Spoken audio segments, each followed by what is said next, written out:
இந்திய விடுதலைக்கு வித்திட்ட வேலூர். ஆங்கிலேயருக்கு எதிரான முதல் குரல் எழுப்பிய வேலூர் மண்ணில் சிப்பாய் புரட்சி நடந்த 220வது நினைவு நாள் இன்று.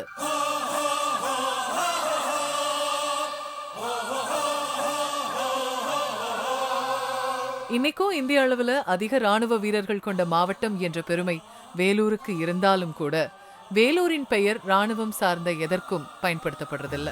இந்தியாவில பாடப்புத்தகங்கள்ல கூட இந்த புரட்சியை பற்றி பெருசா எதுவும் இல்ல. பல ஊர்களுக்கு தினங்கள் இருக்கிறது மாதிரி வேலூருக்குன்னு ஒரு தினம் கூட கிடையாது. உண்மையில் கொண்டாடப்படாத கதாநாயகன் வேலூர்.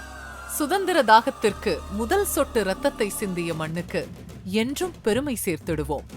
நன்றி மறவாமல். வேலூர் என்றால் வெயில் அல்ல, சுதந்திரத்திற்கு வித்திட்ட வேலூர் என போற்றுவோம். நன்றி.